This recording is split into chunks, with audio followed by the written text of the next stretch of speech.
Hello, hello. My name is Kris Nelson.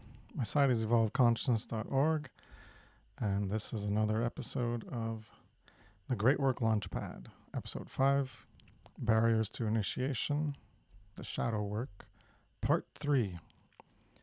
And we're going to look at more around self-loathing and peripheral around there. And today is May 14th, 2025, 9 p.m. And I'll put in the Video Ninja link into the chat for anyone who wants to come on by. So I'm going to start to do more, try to formalize an introduction here. The Great Work Launchpad, what is it about?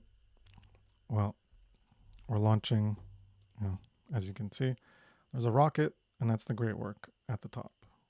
That replaces the rocket. So it's launching. So we're going to the pad, we're going to launch up. And it's to help people launch themselves into the Great Work. And getting initiated into doing that work.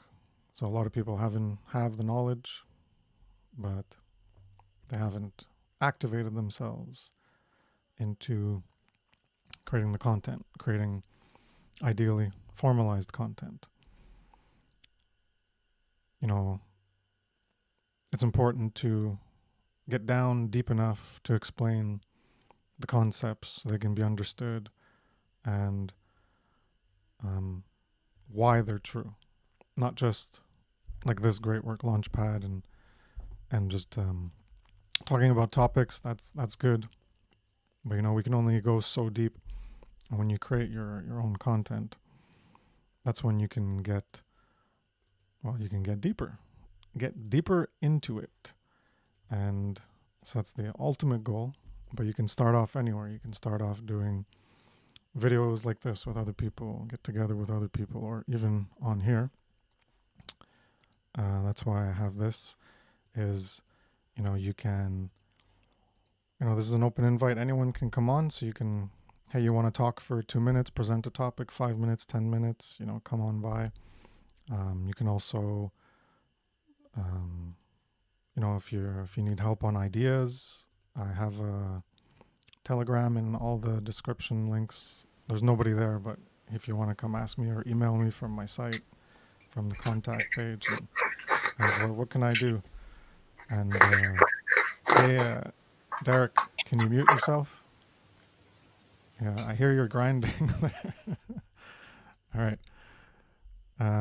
So you don't know what to do? Well, I can give you homework assignments. You need someone to push you, to make you do something. Well, I can give you homework assignments, give you an idea, and you write a 500-word explanation of a topic, and then you can even come present it.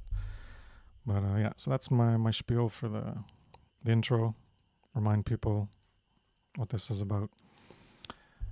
And so here we have some recurring co-presenters here. We have Brendan Spencer and Derek Bartolacelli. Thanks for coming by, guys. How you doing? Howdy. How's it going, Kris and Derek? Yeah, bonjour. Sorry for I didn't realize you popped us on live at that time. But I'd be grinding in so many ways. But anyways, Brandon, great to see you. Sorry I missed y'all last night, but sleep patterns are not the best these days. But anyways. Cool. So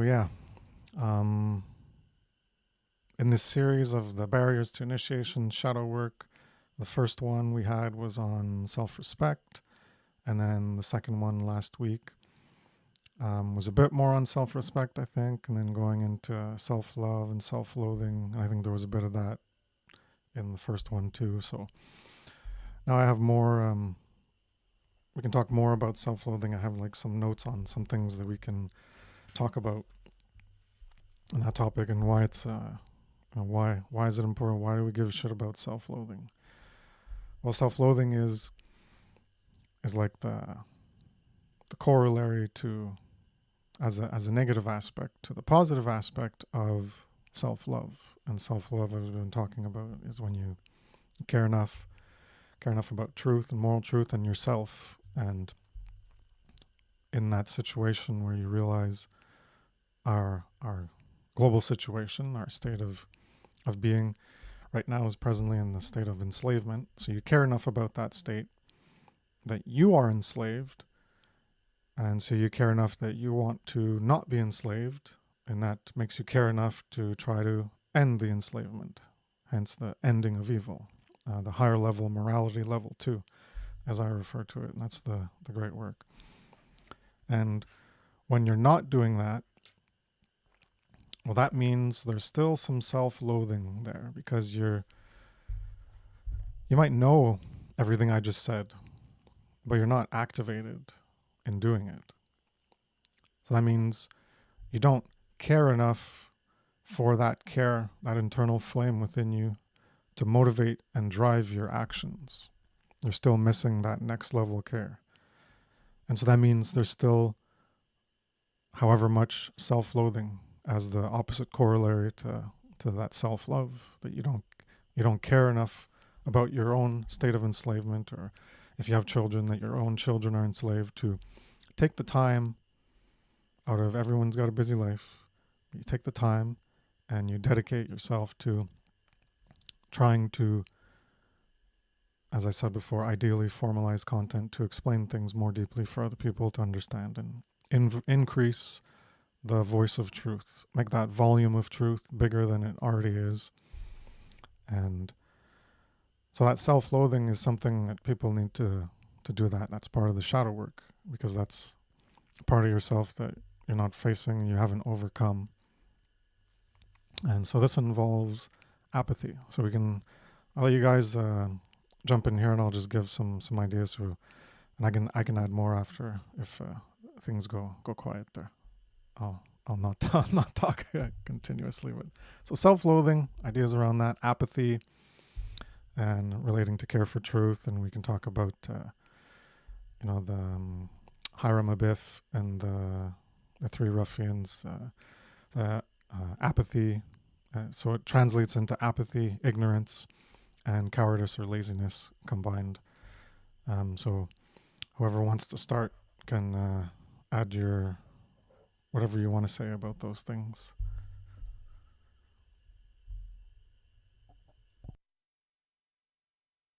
Just writing down some quick notes. Always thankful to come on here. So hell, we'll jump in. So pretty much, another word that people usually associate with self-loathing is self-hatred. Hold on, I got to get this white screen off my mind. There we go. Yeah, the white screen was just hitting me in the face. But yeah, self-hatred. That's one of the more terms that people may be more familiar with, and self-hatred is a thing that we are. It's like how we condition in, and a lot of times with self-hatred, you're talking about negative thoughts. And it's really, one of the things that, have manifest self-hatred, self-loathing, the lack of self-worth, is we have all these negative thoughts, that's constantly running through our minds, and we're constantly, being bombarded with, um, you know, um, these fearful thoughts, something that we kind of talked about, how the past couple of weeks. But these negative thoughts constantly, materialize, and they create more forms of emotion, which leads to those forms of ignorance, apathy, and cowardice. But these negative thoughts, if not controlled, will lead to more self-suffering.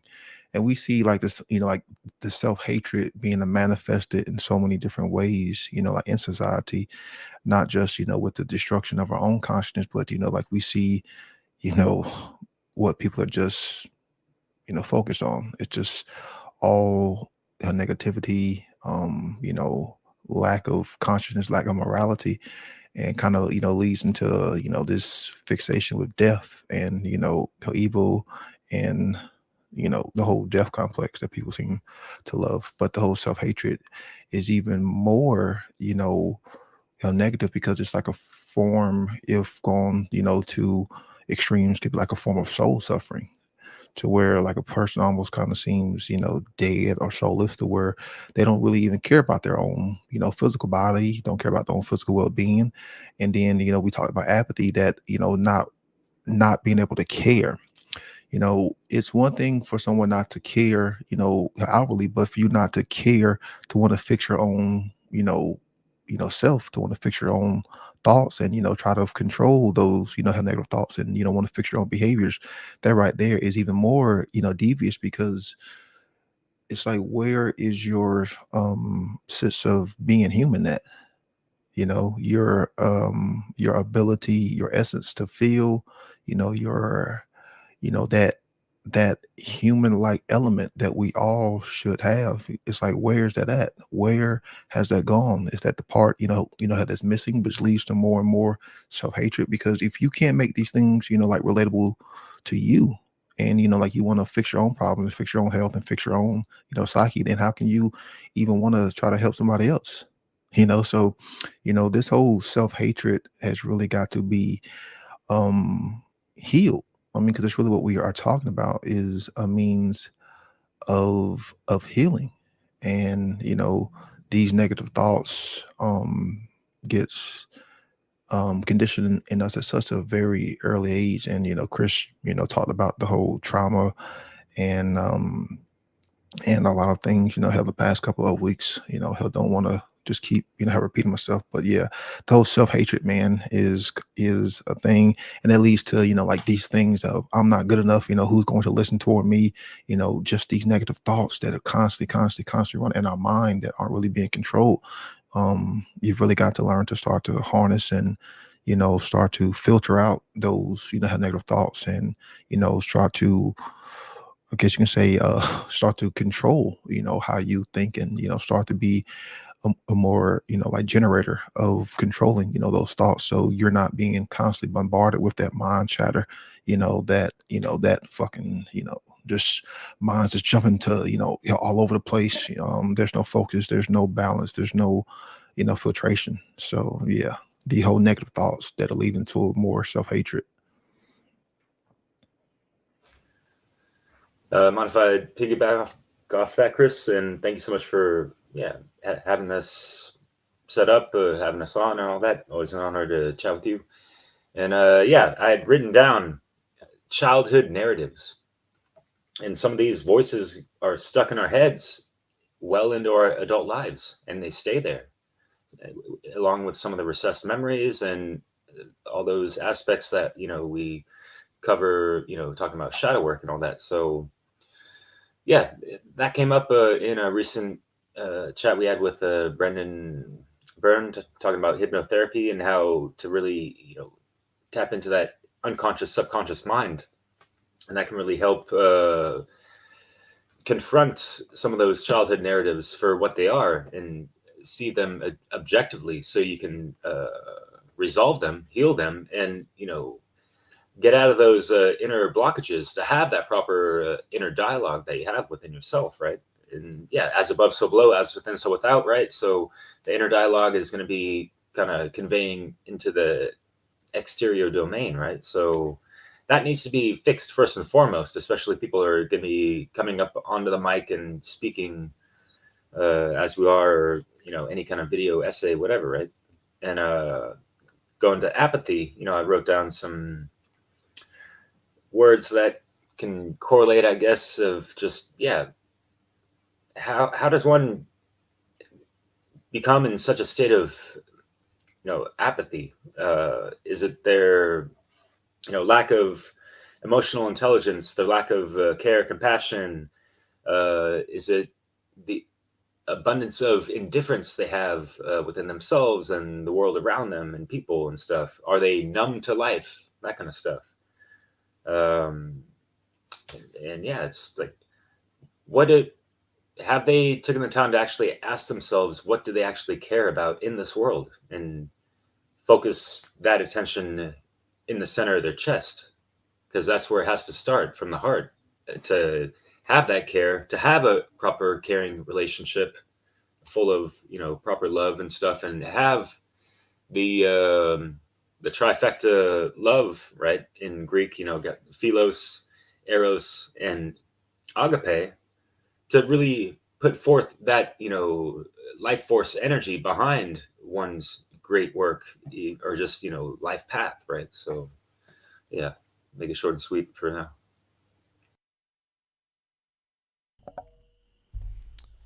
Yeah, I'll add on the hatred just to make it clear. We're not saying that you're like, I hate myself so much, I'm worthless, I'm a piece of shit. That's not what we're like. That could be the case.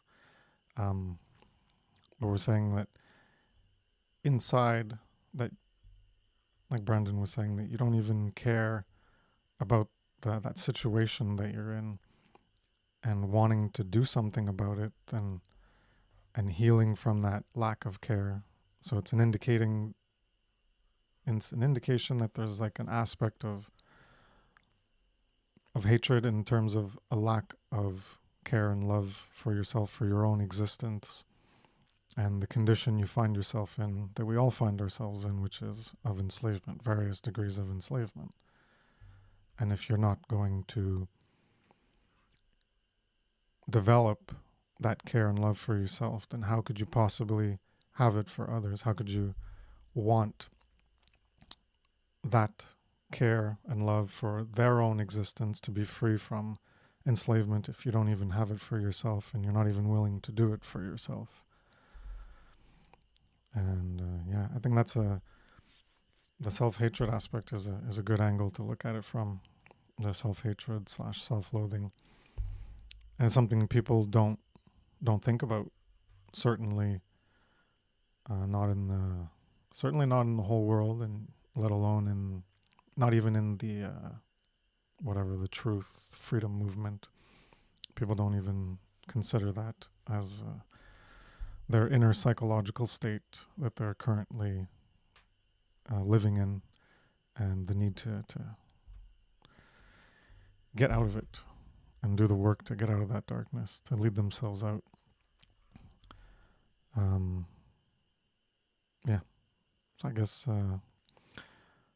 another thing that I'll mention for self-loathing is so in my presentation on morality, I termed the higher level morality level 2, and so that's represented by the sacred masculine self-defense. And self-defense can be physical self-defense, or it can be the intellectual self-defense, which is doing the great work and trying to get people morally united and apply pressure to get other people to stop what they're doing.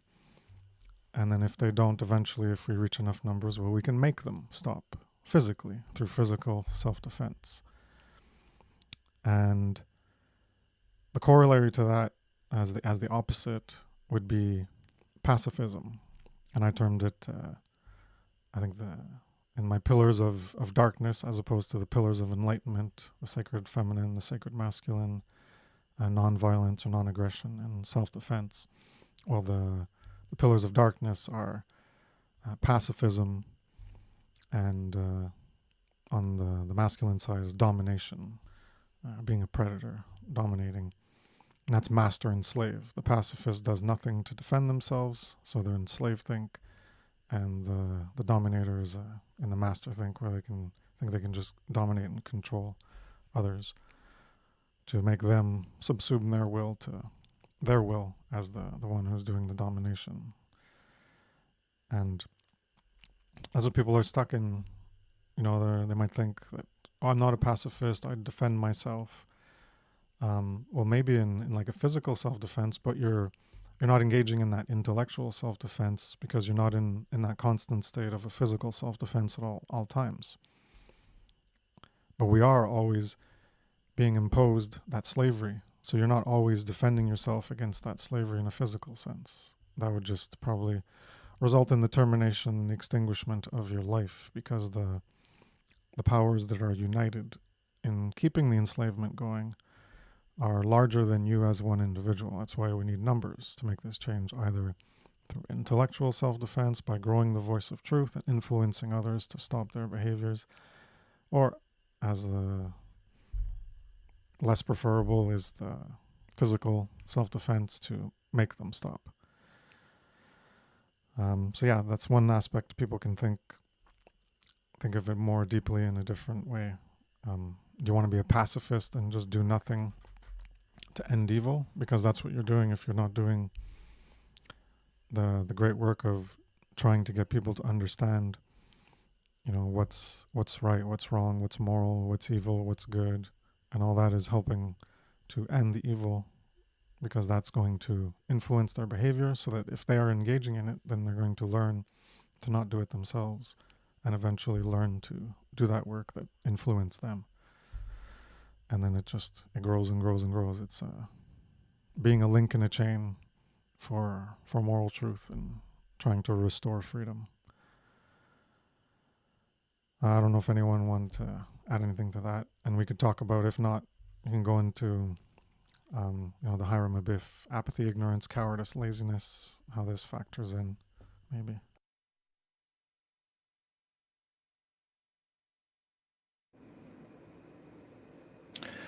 Yeah, not sure why my stream deck is acting weird. Can you hear me? Okay, yeah. Stupid Windows. Yeah, when Derek was talking, and what Kris was saying,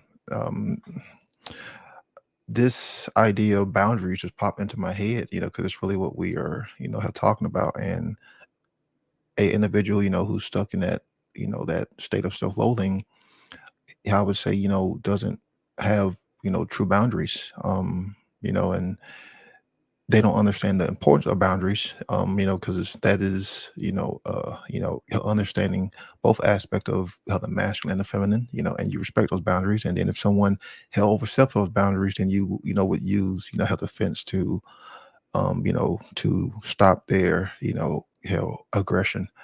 But in that state of self-loathing, it's like you don't even have boundaries upon your own, self, on what you will let other people, help do to you. So if you realize that the situation or the condition is slavery, then you would at least have enough self-care and a lot of, self-worth to say, hey, I'm not a slave. Hey, I'm going to, fight for freedom. Hey, this is where I draw the line. This is, my boundary, and I'm not going to let anybody, step over that line or, transgress or encroach upon that line. So then therefore, you would go into, help the means of defense, because that's really what we're doing. Is this is a means of self-defense, because we don't want to be enslaved. We don't want to see others enslaved, and we are using our voices to say no, because that is one of the greatest means of defense, is using your voice to speak out and setting those boundaries and setting up those boundaries. So when you say no, this is where my line is to saying, you were letting others know, where that boundary is. And that's, why you have those, hell, I would say, um, kind of like a negative form of the trivium, with the ignorance, apathy, and cowardly, all three of those things step over, boundaries. Because if you are in a state of ignorance, you don't care. You don't want to know, that boundaries exist. If you are in that state of, apathy, you don't care enough to even, to even ask, hell, what those parameters are for those boundaries. And if you're in a state of cowardice, you may actually know hell about those boundaries, but you're never, will defend them or use defense if someone encroaches upon, those set boundaries. So this kind of, gets into the whole three aspects of unconsciousness, is what I would call them: the whole ignorance, apathy, and cowardliness, or being a coward. Cheers. Yeah. I'll just add on before Kris, we get into cowardice more. Possibly, I could be wrong on this, but I just wrote this down thinking about the scale of polarity in regards to apathetic people, and thinking about like the complete unconscious, dead walker, ignorant person, whatever. And then you have like the person who's been seeking the truth and all this stuff, and maybe I guess the term would be like they got black pilled or whatever, right? I don't know why people have to obsess over pills so much. I mean, the Matrix was like 30 years ago, guys. We can find out better analogies, but you know what I mean, right? So there are no better analogies than the Matrix. fair enough, yeah. I will not argue with that, but yeah. Just hearing pills all the time is kind of funny. Anyways, and what colors, man? So can we spot someone who's apathetic, or self-loathing rather, by them? Yeah, what's up, Theo? Yo. When you see people that that just hate others, like the humanity haters and that kind of stuff, like I can't stand people and this and that. Are those mental and emotional projections of their own issues going on?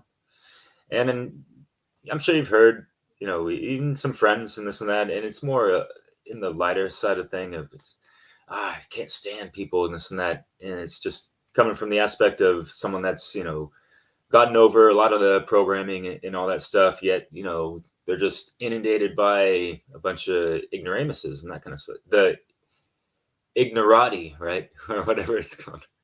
So yeah, how can people strike a balance, especially those that are keyed into and that have had some pills on the good side, right? And are, activated some kind of gnosis within them, yet, they're still just really not feeling themselves and others and all that stuff. So yeah, it's an interesting conundrum, I suppose. But yeah, what's good, Theo? Hey guys, yeah, good to see you all. Yeah, it's a good topic, the self-loathing. I think it's a very, very, very common problem with almost everyone in this society. The society is kind of engineered for self-loathing because, yeah, if you hate yourself, if you hate everything, you think just the world is just going to hell and the sun will explode and there will be a nuclear war and all this shit, and like what's the point of all of it? Then you're just powerless, you're just going by the motions, you just seeking pleasure and comfort, and you have no spirituality, you have no purpose, and that's a perfect slave, I suppose, in a fake free society, right? So yeah, you know obviously the great work is first and foremost to empower yourself, and once you feel truly empowered, once you truly feel that you have purpose, that you love yourself, that you have love for everything, you have agape, that's when you can truly then do the great work also outside and try to inspire people to be the same.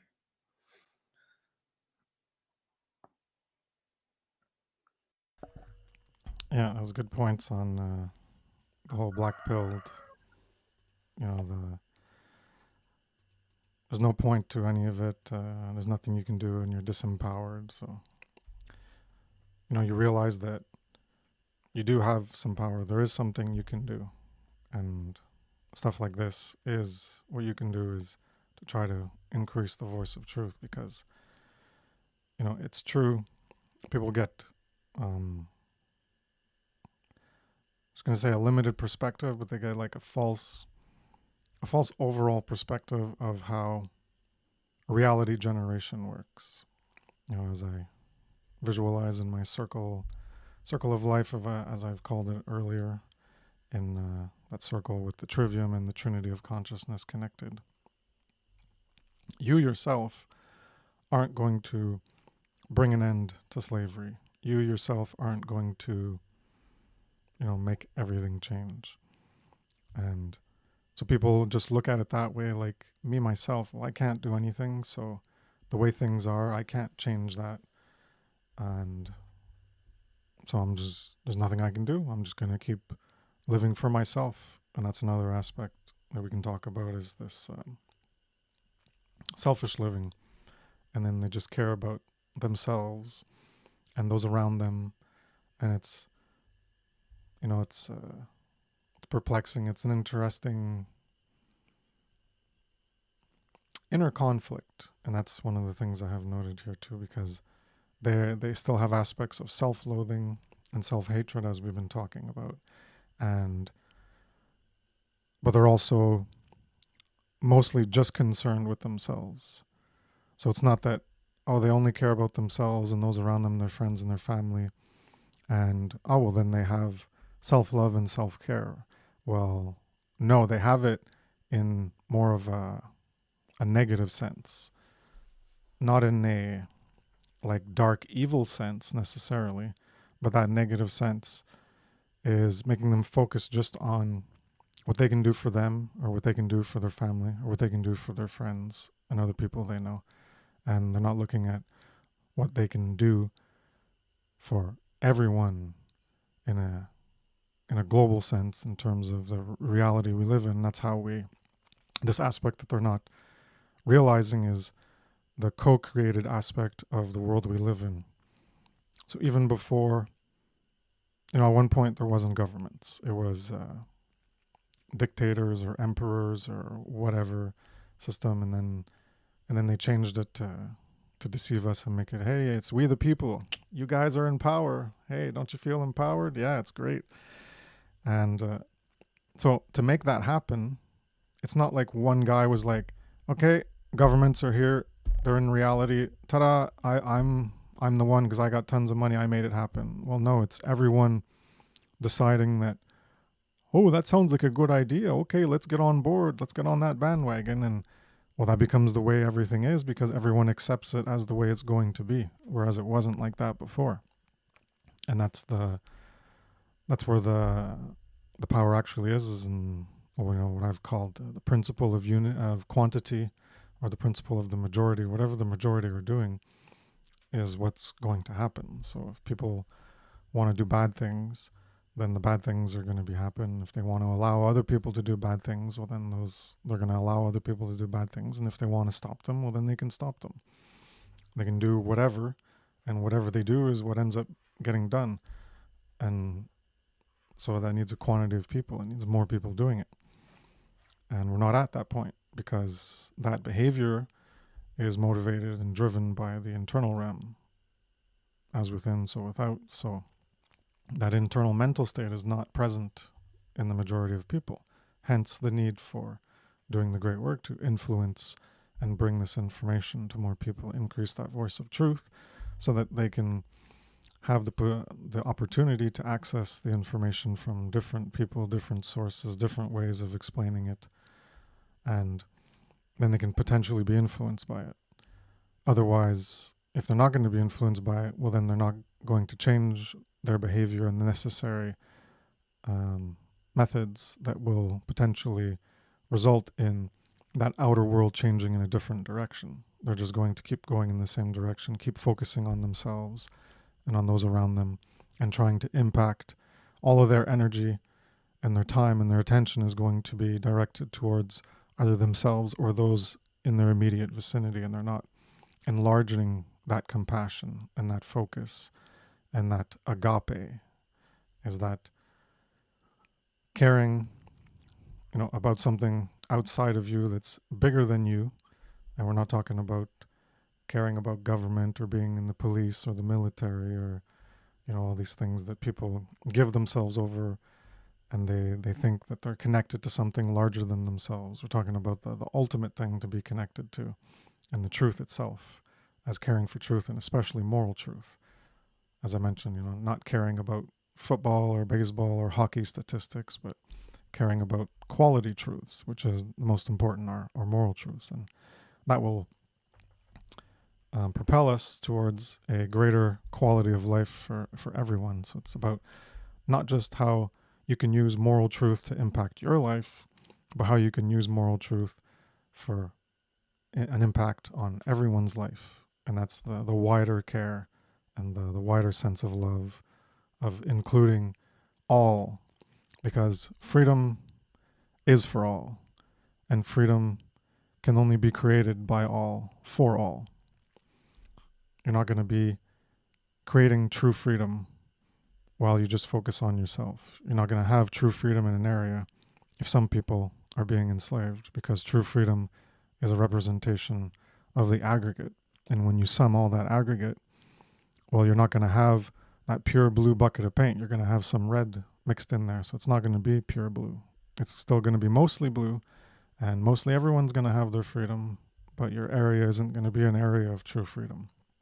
And you could be next. And that's what happened with government.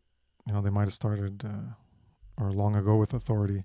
The authority only impacted some people, and they accepted it because they got benefits, and then it just impacted more people, and they just went along with it, maybe because of the benefits. Who knows? When the aliens created us or whatever, however it happened, if it happened that way, we don't really know, but interesting stuff to look into. So there's that selfish living, and there's also the like Brendan mentioned, unconsciousness. So that apathy, ignorance, cowardice, and laziness, the negative aspects of the trivium and unconsciousness, and where you're just focusing on yourself, and you can think that's self-love or self-care, but it's actually you're disunited within yourself because you care so much about yourself and those around you, but you're still in self-loathing and still in self-hatred. So this is a contradiction within, because you haven't gone deep enough into your psyche and self-examination process, self-reflection, and that inner work, so that you still have an aspect that's within you that contradicts how you think of yourself, which is people who love themselves and they're selfish. Well, that's in contradiction to actually having self-love and self-care, even though people might think of it like that. Well, they love themselves too much. Well, they don't have that true self-love and that true self-care.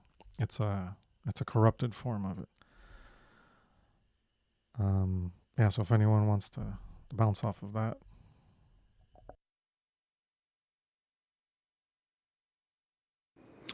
Real quick, I was just thinking about one of the toxic axioms that gets infested or gets conditioned in our mind is, this axiom of, you aren't capable of changing yourself or changing anything, in this world. And that's what I think a lot of the self-hatred, stems from, is, these people feel like, well, who's going to listen to me? What can I do? I'm just this one, small ant in this ocean of, her possibility. What can I do? Hell, again, that's the axiom, that incorrect, axiom that you cannot change yourself and that you cannot, change anything. And that right there is one of the biggest things that will lead to a state of, self-loathing, because you as a individual who is capable of free will creation is more than capable of change. Like that's what is always associated with, creativity, because you are creating something, and whenever you create something, you're actually changing something too. So then therefore you as a human being, you just being in existence always, has that potential, but it is only in your thinking, only in the ignorance, in your mindset, that worldview, which, um, um, breaks down that, hell ability. It starts to erode. So with over time, and, with enough repetition, with enough, being, told this, have told that, and all of that conditioning, then you start to actually believe, the axiom is actually true. And therefore, when it comes to, truly teaching, and trying to, end slavery, we have these, these same ideas that are being told to us. What can I do? I'm just one person who's going to listen to me. And hell, again, have you embodied that false axiom of you are not capable of changing yourself, and you are not capable of changing anything in this world? That's something that people really have to ask themselves. Have you bought into that false axiom, that false dogmatic worldview? Because if you're not capable of changing yourself, then are you truly a real human being? A true real human being, with essence and meaning. Yeah, got to keep it true. Yeah, Kris, I really appreciate your slides, in general, but yeah, those slides with the dark aspects of the pillars of enlightenment, those are really great. When I first saw that, I was like, damn, like that was really cool. I don't think I saw anything like that before. And I had written down some notes just real well. Actually, so I think a lot of these things stem from just one's worldview in their perspective of things, and that could dictate whether they're going to be optimistic or pessimistic or somewhere in between. Whatever, this lukewarmness, that's not really where people need to be. We got to be, affirmative with our actions that are aligned. And if you've done that inner work, then it's cultivated, right? So you're just operating from there, right? But there has to be that starting point. So here we are. And to really, cultivate a proper worldview and perspective, it takes a ton of research, and as within, so without as well, like digging deep within your soul. Who are you on this map and all this stuff? Yeah, we're all little drops of water in this big ocean of consciousness. Yet, everyone has their unique frequency. How are people fine tuning their own frequency, that sound song vibration that they contain within their templating DNA complex, right? So people need to not be afraid to delve into what's there to be discovered within themselves, right? And there's the whole fear of the unknown and all this stuff, of course, right? And I'm alluding to cowardice, right? And I wrote down some things in regards to some of the aspects that seem to crop up with this aspect of people, and that they can be kind of passive aggressive sometimes. They can be hesitant with their decision making, their actions and interactions, and that kind of stuff. They can harbor a good amount of stagnant energy, I suppose. And they could be lacking that conviction and confidence within themselves, authority over their own lives, that proper authority, like they are the author of their book of life and not the authority of anyone else, right? And responsibility. How many people are afraid to take responsibility of their own lives, right, and their actions, and sleep in the bed that they made, right? Reap what they sow, don't you know? And Theo, what you know? Yeah, so I like the point Chris Nelson brought up at the end there, that if you have true self-love, or like I think you were hinting at that if you have true self-love, you would do the great work. You would understand that not that, like you mentioned, that false self-love, where it's just about hedonism basically, and fulfilling I don't know, whatever societal expectations there are, and whatever your mama said you should be. I don't know what. Anyway, no, when you really understand true self-love, you really understand that, first of all, that what you do affects other people, and what other people do affects you. So if you have true self-love, you would understand that other people need to have true self-love as well, so they treat you good as well. I know it's a bit of a mind bender, but I think that's what we're hinting at there, with that the true self-love, because it's based in truth.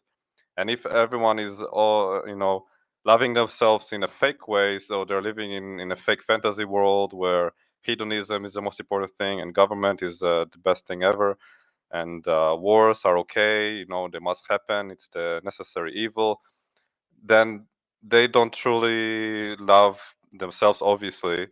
They don't truly love the world, obviously, and then they don't truly love you. So how can you have that's true love going on when there's all this fakery, all these falsities, fallacies, and all those things. So yeah, I think that's why this education of truth, care for truth, as you are spearheading, Kris, and of course everyone in the One Great Work Network is aspiring to do as well, and people who are looking to just do the great work in their own way, whether or not they're affiliated with it, it doesn't matter. It's not a club.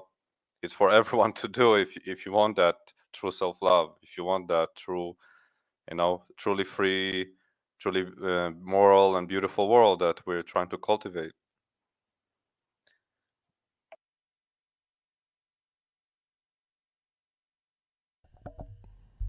Yeah. The more people that get involved, the greater chance we have of eventually, however long it takes, of achieving the goal. And then, well, we're going to die. And if more people don't come in to take up that torch, carry the torch, we got to pass the flame and spread the light, become more light bearers, carry that light of knowledge, the positive knowledge. Well, the negative knowledge too, but for the goal of the positive work of how to get ourselves unfucked. And yeah, it's all that percentage. The percentage got to go up. And the more people that join in, the more the percentage goes up, and it's got to carry on through the generations. And this aspect of the selfishness or hedonism, the pursuit of pleasure, and some people might not be completely pursuing pleasure to that extent of like hedonism as it's usually understood, but the pleasure trap of just wanting to do things for yourself, and it's all about the desire of getting what they want personally for themselves as an individual, as an ego personality identity construct that they're formed into. They just want things for themselves or for those they're close with, their family or their friends. And that's what they focus on. That's what they invest their time and their attention, and they get a return based on that time and attention put forth on those mostly selfish endeavors and those connected to them in their personal lives. And they don't want to sacrifice to do what's necessary, which is the sacrifice of their time and attention towards those personal things, those things they want to do in their personal lives. They don't want to sacrifice that. They don't want to take that allocation of time, however much it is, 1 hour per day or a half hour or whatever, and instead of putting it over here into the selfish pile of you or those around you, to put it into the great work pile. And if you do that an hour a day, or do 5 hours on the weekend, I don't know, and then eventually you could do something. But it takes that sacrifice that you need to take from somewhere else, that thing you're going to sacrifice that you want for yourselves, and that time and attention that you want there, you have to sacrifice it and have it as an offering for the great work. You have to give that burnt offering. You have to burn it away, in a sense, metaphorically. And instead of going over here, well, you have to, I'm offering it to you, the God of truth. And then the God of truth takes your sacrifice, and well, that's where your time and attention is going over here into that instead. And that's what people, how many thousands and thousands of people. Passio has there's a lot of subscribers, people view his stuff, and this is what he gets mad about, is people say, even the people who haven't gone through it, or maybe not even heard, they say they want freedom. Oh, I want freedom. Yeah, freedom. Vote for Trump and whatever other stupid shit they do, and just focusing on the effects, or going down the wrong hole of just wanting to repeat the control system with someone else as the master for 4 years. But they're not fulfilling the requirements. Well, you want something, but how do you make it happen? So they say they want something to happen, but they don't even know how to make it happen. So how can you make something happen if you don't even know how to make it happen? And that's what Passio just gets mad about, is that Yeah. you're too fucking dumb. You don't even, you say you want something, but you don't even know how to make it happen. What are the requirements? Like, it's like, I want to eat a nice bowl of cereal. Well, what are the requirements? You need to gather, well, what are you going to put in it? You're going to put this, you're going to put that. You know, I want a fruit salad. I want this. Well, what kind of fruit? There's requirements to make things happen. Well, what's the requirements for freedom? People don't even understand how to even create the requirements, because they don't even understand what freedom is in the first place. It's just a word, and it's just taken as a selfish, it's just bounced back against themselves as like, oh, well, freedom for me is having more time in my life and retiring at 55 and having a few $1 million, and then I can go on trips to here and trips to there and da-da-da and take care of my kids and they can go to college, and that's freedom. Well, no, that's like, yeah, more financial freedom, but that's not what freedom is. And so they don't even understand freedom. And they don't even, because they don't even understand freedom, well, they're not going to understand the requirements to get that thing that they don't even have a definition for. So they're completely lost. And so what they actually want, when they say they want freedom, but they're not going to fulfill the requirements because they have no fucking clue what they're even doing, what they actually want in the end is, oh, so you're not doing anything to end government or police or the military or the control system, the enslavement system. So what you want is more of that, right? You're not trying to do anything about it. You're just voting for another master to give orders to other people and just keep the whole system of enslavement and control going. So you want more government, you want more police, you want more military to go steal resources so you can benefit from, steal it from over there so you can gain advantage. And so you just want to keep slavery going. And so that means you just want slavery. And you want death, and you want chaos to be around in the world, perpetuated by what you want. And that makes you evil, because you want that to happen. It doesn't matter if you don't realize that what you want is slavery, or that what you want is going to be perpetuating death and chaos and decay. You want the things that are going to create that. And whether you're ignorant of it or not, that's still what you want. And that makes you evil internally, because you're advocating for those things to happen by your support of those systems of control and enslavement. So you in the end, comes back to the self-love and the self-loathing and the self-hatred is, well, if you want those things, then you don't want things to be good for yourself and your future descendants, because you're just ensuring that they're going to get more, or probably worse, that they're going to get the degree of enslavement is going to ratchet up, and the degree of freedom is going to go down progressively, and they're going to be worse off. So, yeah. Anyone want to say something else? Well, freedom to me means, man, when I hear that, when you ask someone to define the word and then they say, well, to me, it means this. And I'm like, oh, man, you were really missing the true meaning, the true definitive meaning, because it's not what it means to you or, to any individual. It's what it means in reality. So, yeah. But when someone says that, you just listen to the words, like they're coming from this subjective, ego, approach. They're so tied to their ego that when you ask them what a word means, they tie it to themselves, as if they are the ones, who get to define and make up the definition of, those words. But earlier Theo was talking, and then he said something about like the false love. And yeah, this is something that I've always said is, like we live in a world that gives you proxy love. It gives you fake love. And I don't think many of us have really experienced true, real love. It seems to be something that is dying out like freedom, because a lot of people will say they love, their partner, will say they love, their spouse, or, their kids, or, or the family member or whoever. Then in the next breath, they'll say something that's totally contradictory. And then you look at their actions, and they're out there voting, doing immoral behaviors hell arresting people, like these order followers don't realize those actions that they're doing. Someone is going to do those same actions upon their loved ones. So it's like, is it really truly love?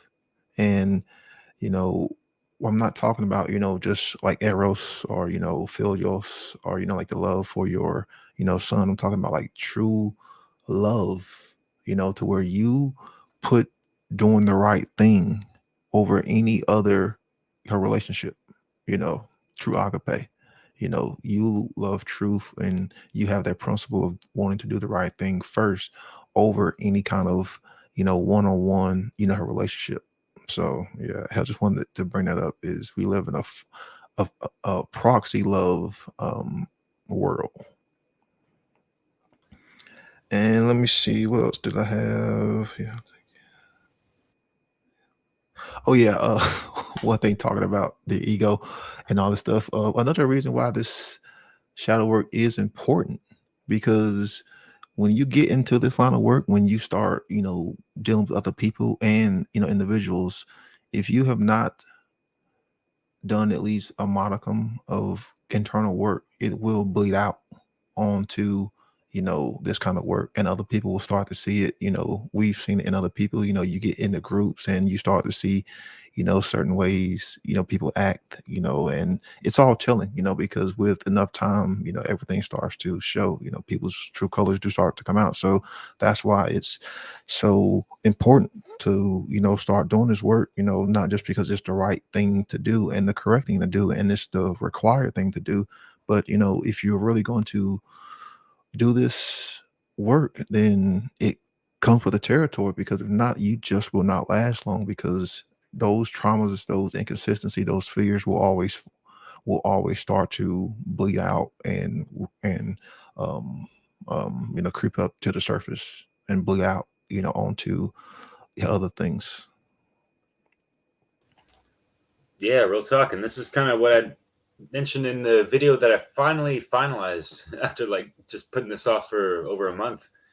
Kind of talking about the dynamics of some of this infighting and stuff and all that jazz. And to what Brandon's talking about, and it's just in general.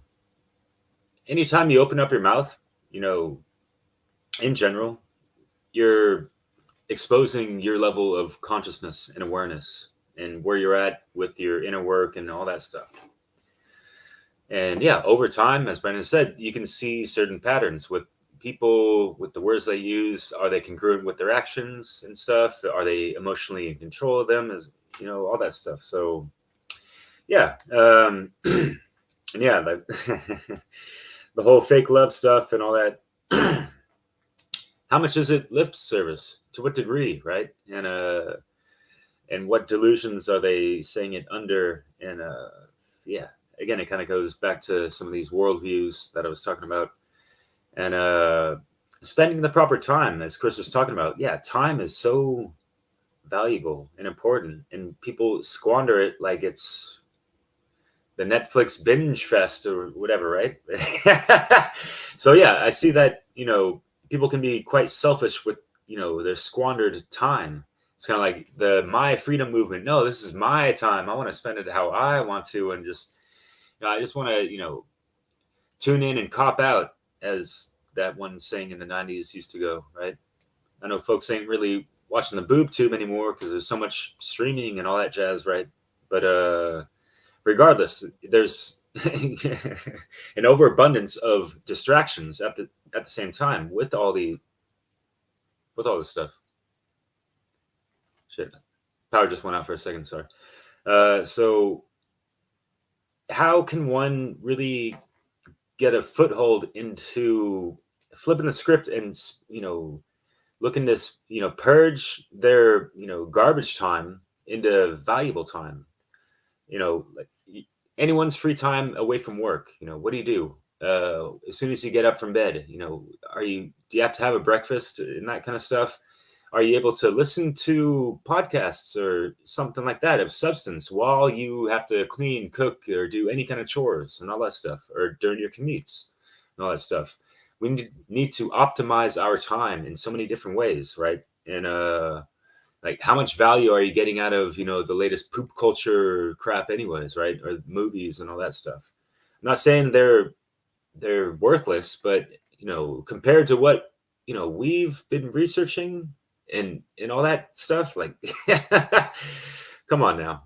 And yes, there are great allegories, as you know, Kris, you mentioned with the Matrix, that totally makes sense and can bring things back to basics a little bit with people understanding some of these allegories of the situation that we're placed in. Because yeah, the AI is, you know, kind of flooding the lamestream, and just how societal systems have been functioning for a while. It just seems like the landscape is just going to be changed from not just the internet of things, but the people in society of things, or the internet of people in society almost. Anyways, Yeah, they that's call all. it Internet of Bodies, to putting, you know, the devices in us instead of just the technology around us connected. Right. Yeah. There you go. And that's pretty much all I was going to say. Go for it, Kris. Want to continue, or Theo?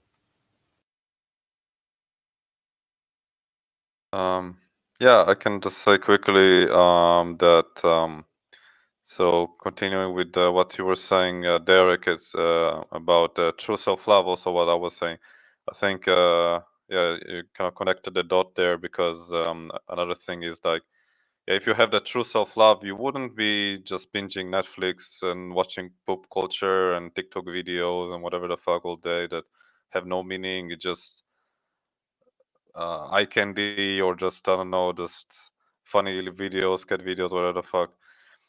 Yeah, you wouldn't be just consuming that all day. And of course, I know many people that say maybe they have work, and so after work they will just want to zone out and just not have to do anything. But that's not true self-love. Like, you can always find time to do something creative, to do something useful, to do some shadow work, some meditation, something that will help you. And you know, when you have that true self-love, you understand that once you help yourself, you help others. You know, it goes in and out, and out and in, you know, back and forth. So be on that positive cycle, you know, get into a positive cycle with the way you live your life, instead of that negative, you know, self-loathing cycle. Maybe you don't even see it that way. You don't even like perceive it that, you know, watching Netflix all day and just, you know, going to work and then, you know, do this and that, this cycle that most people are stuck in. They think it's, yeah, I'm just doing the best I can. Whatever. It's like, you know, no. No, you can do a lot better. Even putting, I don't know, 10 minutes a day to meditate, it's already much better than none, than zero. Even putting, you know, 10 minutes to meditate, 10 minutes to do something creative, to write something, one page in your diary, even if not one page in a book that maybe you could write for people to enlighten them with whatever experience you have. Like, we all have unique experiences, even if you think you're just your average Joe and Jane. No, like, we all have unique experiences. Like Dex mentioned, we're all unique frequencies. So like, share your gift with the world. That's true self-love. Is like, be the true unique you know, unforgivingly, and you know, yes, spread your uniqueness with the world. And you know, don't be shy about it. Don't put any masks on. It's not helping you, it's not helping anyone else.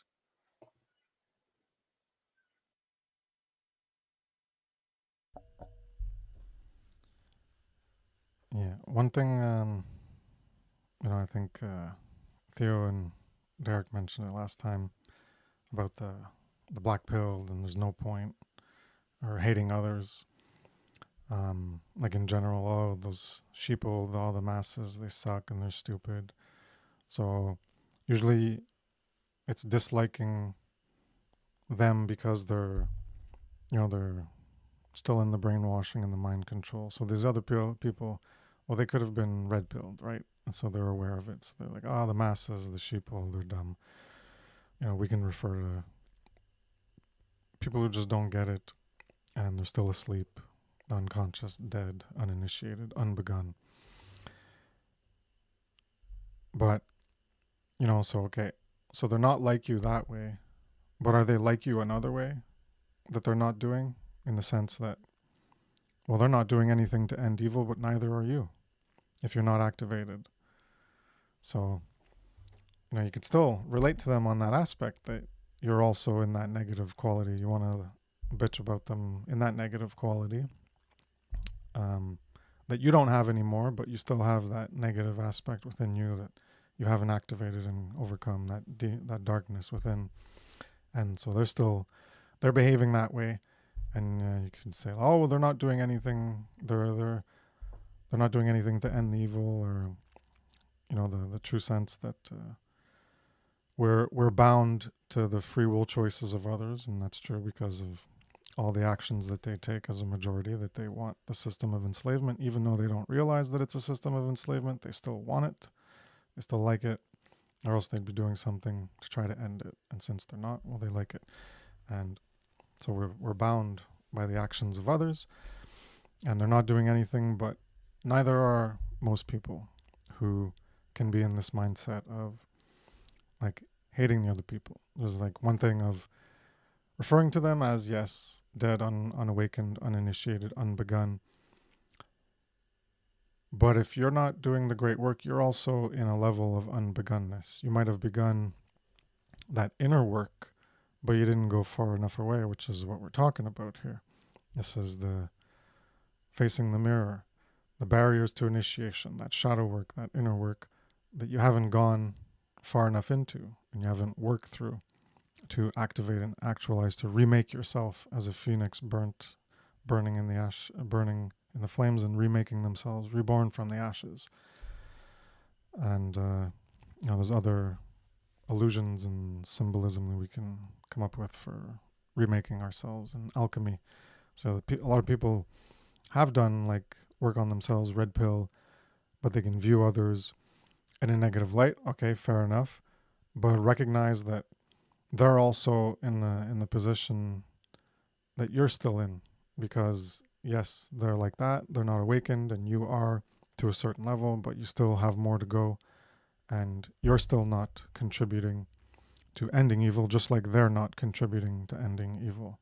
So you might just be aware, but that's just your internal domain. You have to put that work outwards and try to create an influence through that content that will enlarge the voice of truth. And we're not talking about a one-on-one basis. That's going back hundreds or thousands of years, even before writing. That was the only way, which was very ineffective, and explains why not many people could have understood the level of things that we can understand now, because it was just word of mouth. And then when writing came out, well, there was still a shitload of illiteracy. Only a small percentage of people knew how to read, and even smaller knew how to write. So it was still ineffective. And then literacy grew, and then more people were able to learn. They didn't have to go to these specialized, exclusive elite schools to gain any knowledge. Books were created, and the printing press helped. Now we're in the information age. So now it's amazing, wondrous. You can just have your black slab in front of you, and you can listen to ebooks or read them, listen to them doing other things, listen to podcasts like Derek mentioned. I've mentioned that before. Do that in all your free time. I go in the shower, boom. Cooking, boom. Driving car, boom. It's all over the place all the time. And so that's how you maximize your time. You don't have time to learn. Well, you do.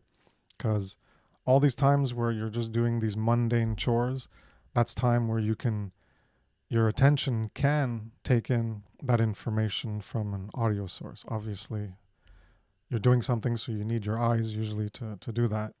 So you're just going to listen to the audio. But the tasks are so mundane, like cooking. You're not thinking and concentrating so hard. You're doing stuff, so you're going to catch most of the information in a podcast or audio. And maybe it'll only be 50% or whatever. When you're taking your shower, when you're driving to the groceries or driving around doing something, you go do yard work, you work in the garden. Well, those are all times where you're just doing like mechanical work that doesn't require much mental work, and your mental attention can absorb that information because the mechanical work doesn't require much of your concentrative power, and so the information can come in. If anyone wants to say anything else, and we'll close it up after that. I'll jump in on that because that's something that I started doing when I started this. Is I would have podcasts. I would have Mark's podcast on. I would have all kind of podcasts and lectures playing in the background. If I was going to work, hell, had a podcast playing. If I was at work, if I'm on break, I'm walking around. People think I'm listening to music. Nope, I'm listening to a podcast. I'm still the same way because how my thing is, if there was a time for you to take in information, then there's always a time for you to take in the information as long as like your mindset wasn't focused on doing something else. So if you are at home and you're doing some chores, hey man, put on a good radio show or a good lecture and have it playing like in the background. Hell, when I'm going and cutting the grass, I'll put in my earbuds, have a podcast playing. So it's like, what are you willing to sacrifice when it comes to spending your time and hell attention? You can spend that time and hell attention listening to some garbage music, or you can spend that same time and attention and listen to something like a podcast that's very educational. And it's just something that anybody can do. Anyone can do. you know Driving and going home from work. If you have an hour, that's an hour, 5 days, hell, so that's 5 hours a week that you could be using toward learning. You could sacrifice some time sleeping, sacrifice 30 minutes, sacrifice, have 1 hour. You know, it's like, so what are you willing to give up to get this information in? And the whole listening to podcasts and lectures, people really need to be taking advantage of that because it's so simple and easy, man.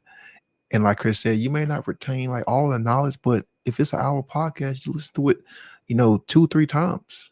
Hell, I would have stuff playing when I was asleep. Like I wanted it in my subconscious, man. Like I always had stuff playing. Um, like I would even print out symbols and just like put them like in my, health consciousness, like put them in front of me just to get all this information in as much as possible. But it just comes down to how much people care and really want it bad. But to sum it up, possibly be my last round talking on this video. But again, we can come on here and talk about all these topics, how UFOs, still waiting on the government to release those secret documents, about UFOs. We can come on here and talk about remote viewing, come in and talk about all of this stuff that all these conspiratorial people are so deeply involved with talking in, but none of them still want to talk about morality, because at the end of the day, that's really that's the only thing it's about, is the morality and truth. And without those core principles, then all the information is irrelevant. UFOs is irrelevant. Remote viewing is irrelevant. How we was created is irrelevant. How the universe was created is irrelevant if we don't understand basic morality. So I'll just leave it at that, because I'm going to keep coming back to the whole moral aspect, because that's what human beings need to understand, learn, and adhere to and abide by. But thanks for having me on. It's always a pleasure. Theo, Derek, it's always fun coming and chatting. It would be nice to have a new face come on, but hey, maybe next week. There's always the potential that maybe hell, the next show someone will, grow some courage and come on here. Cheers to that, Brandon. And yeah, I forgot to hit up Sarah to see if she was available tonight, but it was fun having her on last week. That was cool. Yeah, so yeah, the whole free time stuff, and it just seems like people act like they have no free time at all, but they have certain programs and schedules and stuff that they want to pay attention to that is not, it's like they're like lying to themselves and other people sometimes, and like, I have no free time. Well, make the free time. I made so much free time in my life. I shaved off 8 hours of sleep to like 4 to 5, and then had sleepless nights because once you get latched on to certain information and stuff, sometimes you get hooked in, and you're restless, right? Brandon knows what's up for sure, man. Like, yeah, you can't sleep. Yeah, your mind's focused, and yeah, like your mind just like, nah, I'm staying up. Yep, been that many times. Yeah, fuck yeah. And yeah, it does take a good amount of focus. Yet, can we train our minds a little bit to? All right, so the undivided attention, right? we can divide it a little bit with, some of these little mundane tasks like Brendan, you were talking about, and like cutting the grass. So like earlier today, I was, editing, listening to a music mix that people can listen to as well. If you need to listen to, get your music fix in, but want to be aligned to some good shit, check out my channel, Awaken Your Mind, because, I got tons of good stuff. But, just out in the garden, I'm like running to the garden more often just to help my landlord weed out some stuff. And it's just fun because, you're in the sun, and I'm like sunbathing, listening to some good stuff, and just out in nature. It's great. That sounds like cliche almost these days, but you know what I mean, right? So doing little mundane tasks, yeah, not something where you have to focus all your mindfulness on that stuff, and when you're listening to something, you're not really paying attention, right? So yeah, that's what Brandon was talking about, and that's what I'm expounding upon a little bit. And also, hey, I know folks are still addicted to video games. Whatever. Do you have to listen to the sound effects all the time, though? Can you not play podcasts in the background or some of my mixes or whatever? So yeah, things to consider. And what I have, and working out.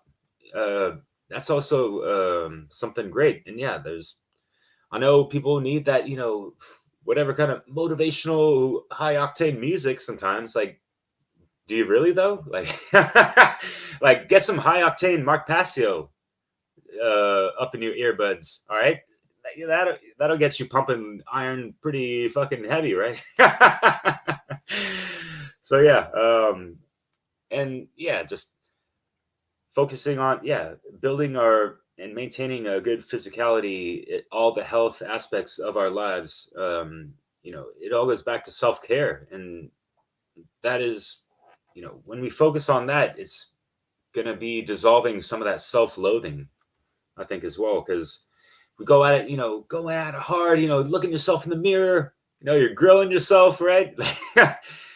Why do I hate myself so much? What the fuck, right?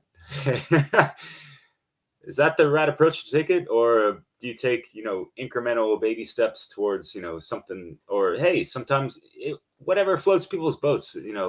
People are going to operate in different ways, obviously, in whatever people's life trajectory, right? Some people can have an epiphany or an aha moment and whatever, and just like snap out of it or whatever, right? So to each their own. We're just throwing out some advice and things that have helped us and could help others. So yeah, Kris, thank you so much for putting this really cool series together. I love this idea, and I love to try to help motivate other folks as well, and myself. This is motivating me too, man. Cheers, y'all.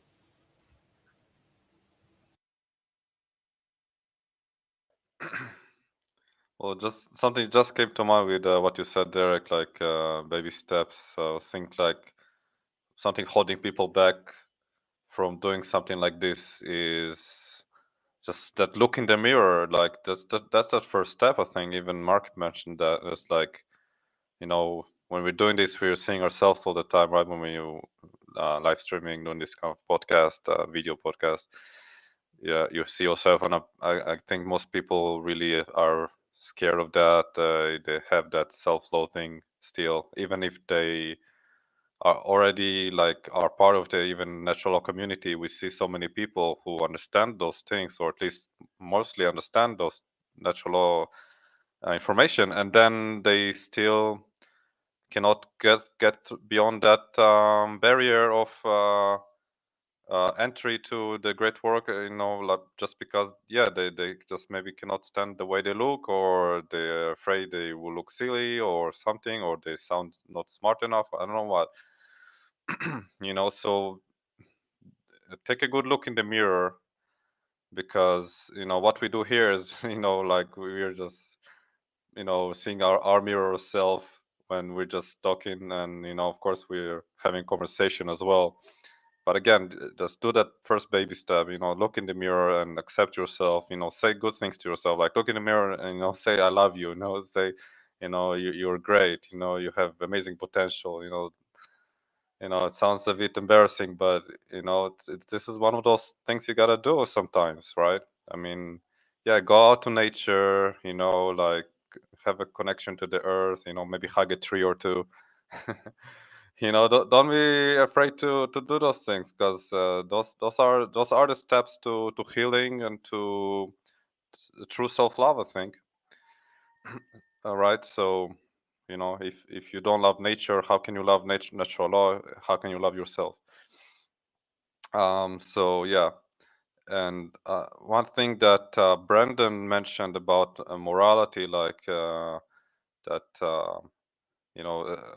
having to understand morality and the importance of it, and that's the kind of primary or priority of understanding or knowledge acquiring, or all that. Like morality is the most important thing to talk about and all that. So that brought to mind that many people think morality, they associate it, if not with religion, then they just think, oh, it's just basic. Of course, I don't want to harm anyone. Like, morality is basic. Why are you talking about morality to me? I had this experience actually. So like, people just think, yeah, like it's it's not something that is so important to talk about. Why you want to talk about it with me? Right?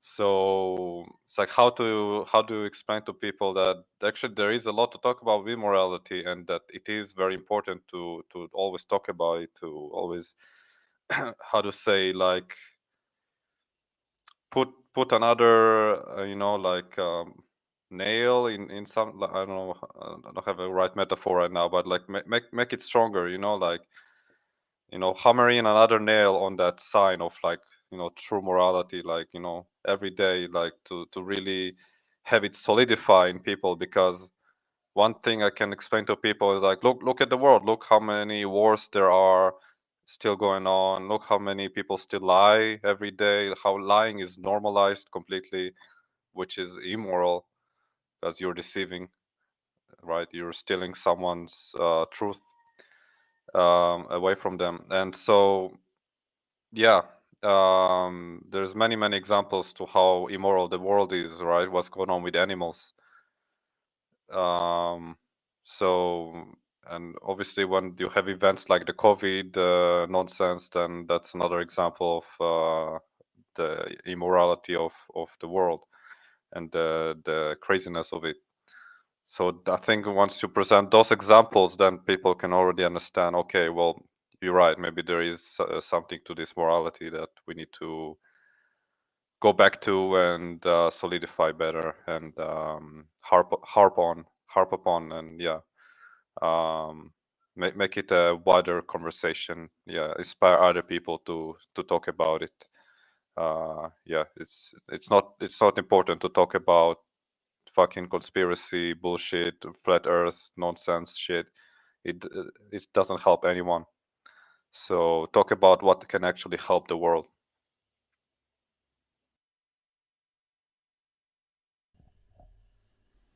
Well, some conspiracies are reality, so those can do like a lower level, being aware of the evil, so that you know that, oh, that shit's going on. Well, let's put a stop to it. That can motivate to the higher great work.